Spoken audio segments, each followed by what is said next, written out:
Saudara-saudara, kita akan belajar lagi satu tema yang sangat menarik, yakni kisah Petrus, murid Yesus yang mati dengan salib terbalik. Dia bersukacita saat hari terakhirnya. Petrus adalah salah seorang dari 12 rasul Yesus dan paus pertama untuk umat Kristiani. Ia adalah seorang nelayan dari Galilea yang diberi posisi pemimpin oleh Yesus. Petrus meninggalkan karirnya sebagai nelayan untuk mengikuti Yesus.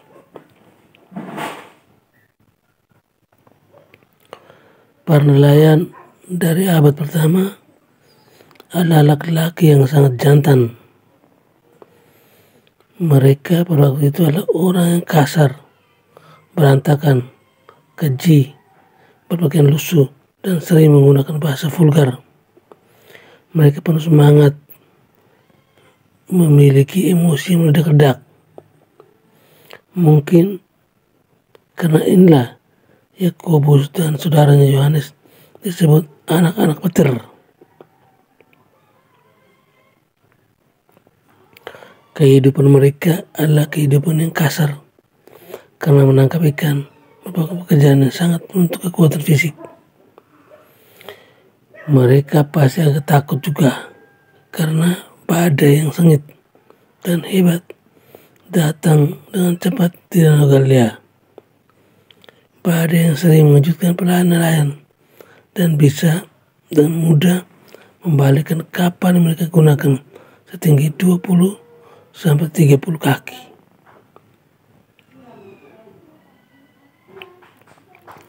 Petrus selalu berkata-kata sebelum berpikir. Namun, satu hal yang bisa dikatakan tentang Petrus adalah bahwa ketika Yesus mengatakan kepada mereka, Petrus untuk ikut aku, mereka langsung berjalan, pergi, dan meninggalkan semua yang mereka miliki tanpa pikir panjang.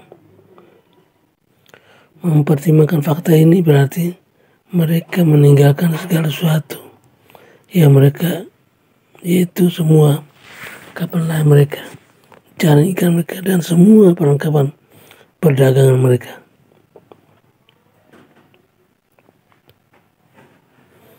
Berapa banyak orang pada saat ini yang bersedia untuk meninggalkan bisnis mereka sendiri untuk mengikuti seorang yang hanya meminta mereka untuk mengikutinya.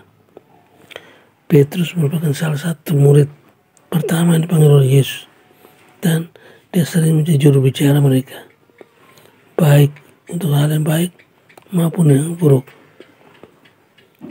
Satu hal yang membuatnya dipuji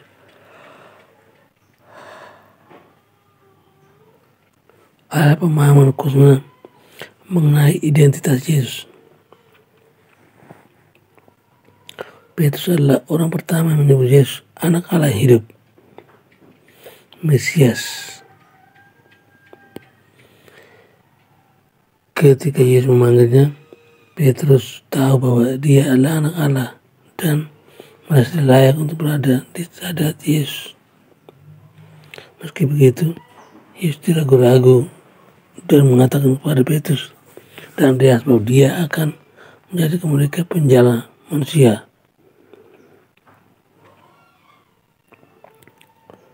Meskipun berani, tetapi seringkali Petrus bersikap salah.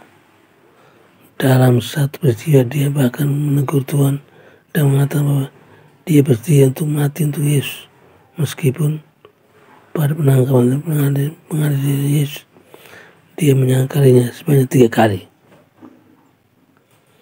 Yesus mengasihi murid-murid dan tahu mana orang-orang yang akan tetap setia kepadanya dan mereka yang akan menyerahkannya. Judas Iskariot.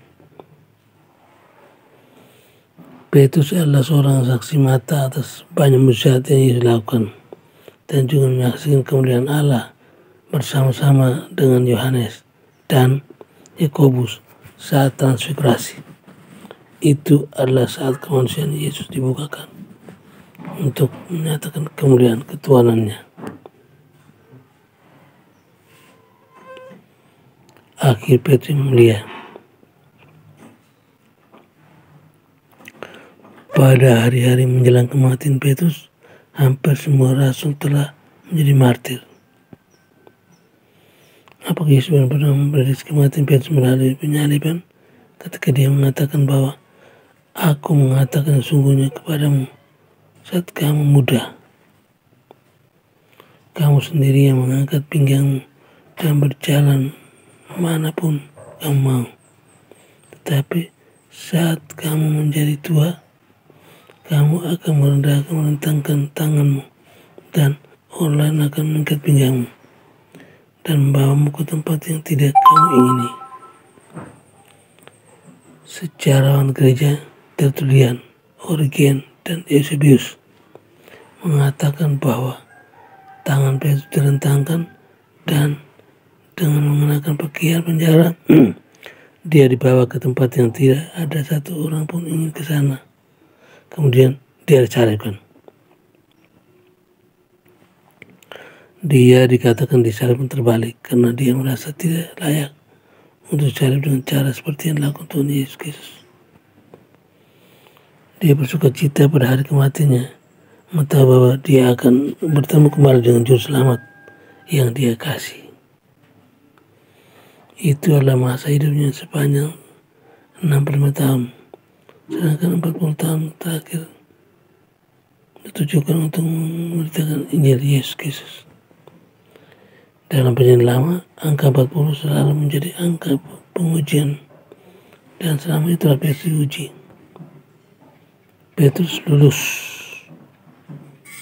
dalam kecemerlangan yang mulia dan menjadi salah satu dari 12 rasul yang akan memerintah bersama Yesus Kristus dalam kerajaan surga. Nelayan yang rendah menjadi pelayan manusia yang gagah perkasa.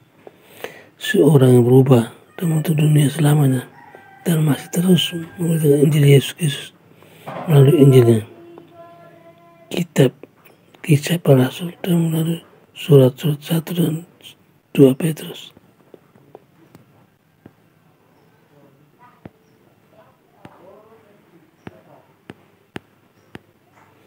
Oke, sekian dan terima kasih.